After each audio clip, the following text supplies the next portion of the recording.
Hello everyone. My name is Karamjeet and I'm today back again with another video of Express ITR जिसमें हम ये देखेंगे कि Express ITR को use करके आप ITR फॉर्म नंबर 1 की डिटेल्स कैसे एंटर कर सकते हैं। बट इसमें मैं आपको ये याद दिलाना चाहूँगी कि सॉफ्टवेयर Express ITR यूज़ करते टाइम आपको फॉर्म कौन सा आपने सबमिट करना है ये चूज़ करने की कहीं पे भी ज़रूरत नहीं पड़ती। ये एप्लीकेशन आपके लिए इंटेलिजेंटली जो है चूज करती है डिपेंडिंग अपॉन द डेटा जो आप एंटर करते हैं या जो आप हेड ऑफ इनकम्स में डेटा एंट्री करते हैं उसके हिसाब से। जैसे कि आज हम ITR 1 की बात करें, ITR 1 में सैलरी का डेटा आता है, सैलरी इनकम आती है, हाउस प्रॉपर्टी से इनकम आती है, but the count should be only 1। अगर आपकी 2 हाउस प्रॉपर्टी से रिलेटेड डेटा है तो आप ITR 2 चूज करना पड़ता है आपको। Up to 50 lakh total income होनी चाहिए इस केस में, और ये भी आपको कैलकुलेट करने की जरूरत कहीं नहीं पड़ती है कि मेरी इनकम 50 लाख के ऊपर हो रही है, यानी आप अपना डेटा को एंटर कर सकते हैं, फॉर्म अपने आप से ही चूज होगा। Family pension, agriculture income, income from other sources, clubbing, deductions, ये सारी चीजें हम बहुत शॉर्ट में ब्रीफली डिस्कस कर लेंगे। और जो बहुत इंपॉर्टेंट चीज की कंप्यूटेशन आप इस केस में कैसे डाउनलोड कर सकते हैं, इंक्लूडिंग द एनेक्चर्स, PDF फॉर्मेट में ये डाउनलोड हो जाती है। ये मेरा expressitr.com का पेज है। इस पेज में आप देख सकते हैं यहाँ पे एक लॉगिन बटन दे रखा है। आप अगर रजिस्टर्ड यूजर हैं तो आप अपने मोबाइल नंबर से यहाँ पे लॉगिन कर सकते हैं, और अगर आप रजिस्टर्ड यूजर नहीं है तो आप साइन अप पे क्लिक करके जो आपका फ्री ट्रायल है वो साइन अप कर सकते हैं। फ्री ट्रायल आपको फुली फंक्शनल यहाँ मिलता है। किसी भी टाइम आपको कोई भी सहायता या सपोर्ट की ज़रूरत हो तो हमारा चैट ऑप्शन भी अवेलेबल है। एक्सप्रेस ITR की टीम जो है यहाँ पे चैट के लिए अवेलेबल होती है। क्योंकि मेरा ऑलरेडी लॉगिन क्रिएटेड है तो मैं लॉगिन से स्टार्ट करती हूँ।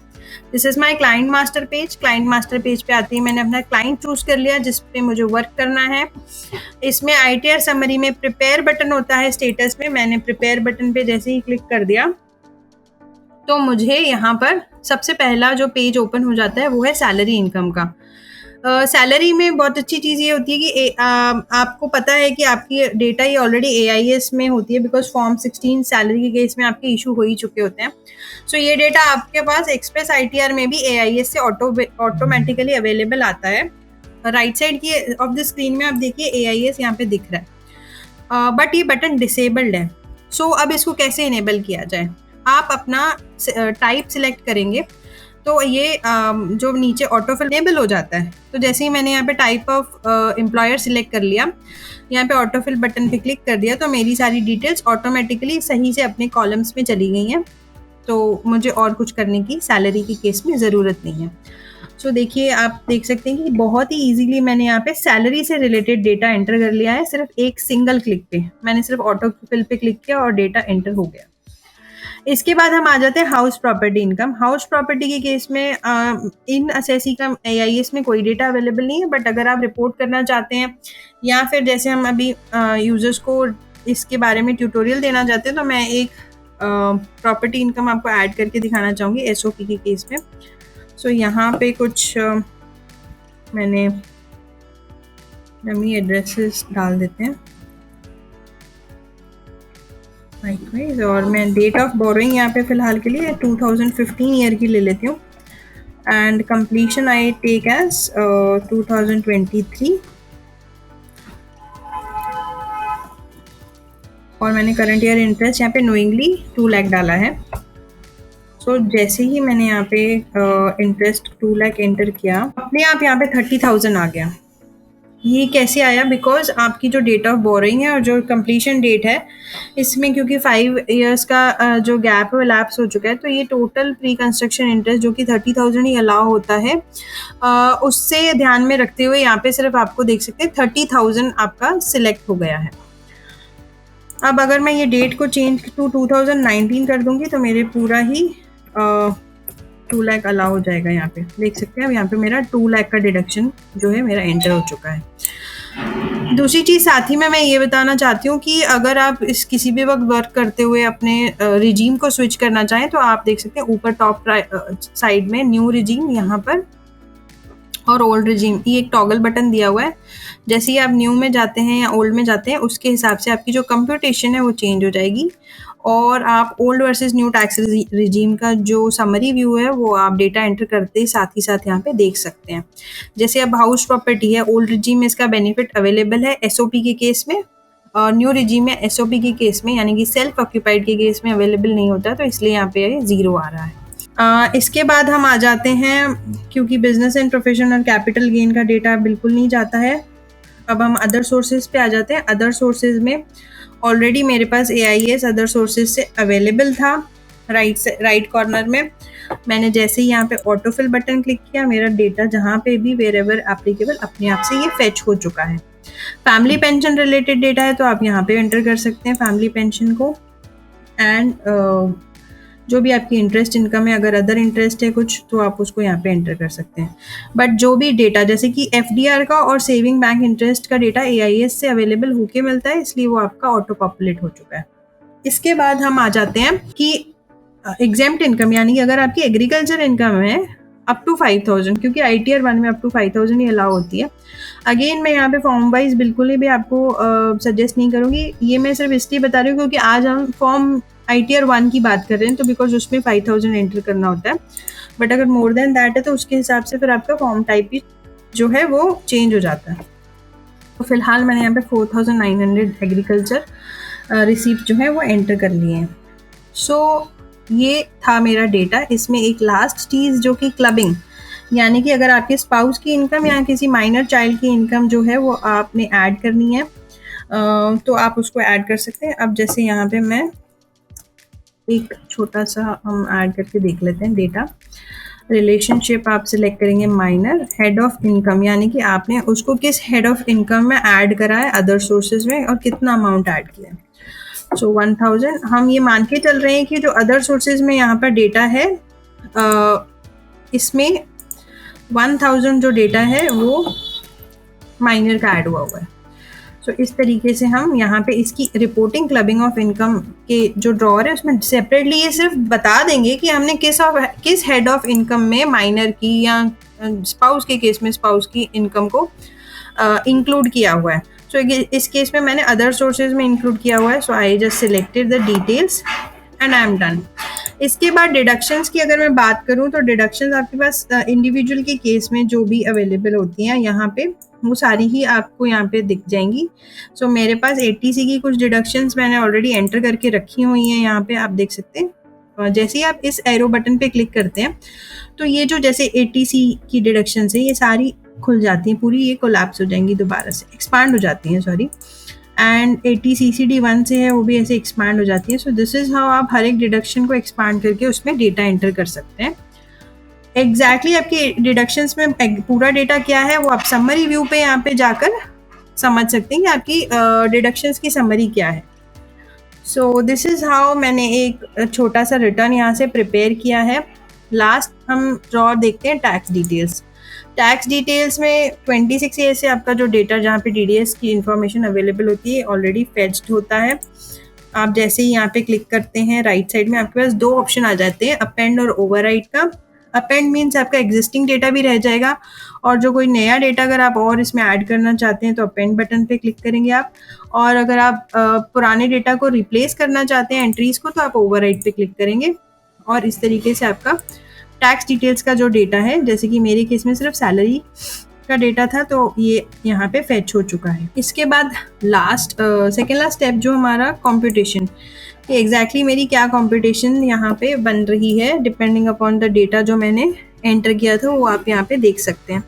सो कंप्यूटेशन में सबसे पहले पर्सनल इन्फॉर्मेशन दिखाई जाती है रिलेटेड टू दी असेसी।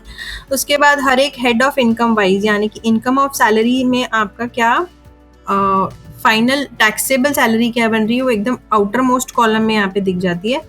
ऐसे ही income from house property, other sources की अगर कोई इनकम होती है तो वो भी यहाँ पे आपको means what I mean to say income wise आपको कंप्यूटेशन यहाँ पे शो होनी शुरू हो जाती है। सो उसके बाद डिडक्शंस की बारी आती है and lastly is the tax calculation. आप देख सकते हैं यहाँ पे इनेक्शंस शो हो रहे हैं। अब ये एक ध्यान देने वाली चीज़ है यहाँ पे कि क्योंकि आपकी कंप्यूटेशन में बहुत सारा डेटा हो सकता है, बिकॉज ये ITR 1 है तो हम एक्सपेक्ट नहीं करते हैं, बट जैसे बहुत सारा कुछ ITRs होती है जिसमें कैपिटल गेन का डेटा भी है, ब्रॉड फॉरवर्ड लॉसेस भी हैं, बिजनेस लॉसेस भी हैं, तो उस केस में बहुत सारे एनेक्शर्स हमने दिए हुए हैं जिसमें कि कैलकुलेशंस इन डिटेल एक्सप्लेन की हुई हैं। पार्टनरशिप फर्म होती है तो उसके केस में रेम्यूनरेशन को डिटेल में एक्सप्लेन किया हुआ है। इंटरेस्ट के केस में 234A 234C इन सब की एनेक्शर्स दिए हुए हैं। सो सपोज आप इस कंप्यूटेशन को PDF फॉर्मेट में डाउनलोड करके अपने क्लाइंट को सेंड करना चाहते हैं, तो आप इस एनेक्शर्स में, जैसे कि मैं बैंक डिटेल्स को और TDS डिटेल्स को ही सिर्फ एक्सपांड करके PDF डाउनलोड करना चाहती हूँ, तो मैंने इन दोनों एनेक्शर्स पे क्लिक करके इनको एक्सपांड कर लिया। अब आपकी स्क्रीन में जैसे ये दोनों एक्सपांडेड शो हो रहे हैं, तो जैसे ही हम यहाँ पे डाउनलोड PDF बटन पे क्लिक करेंगे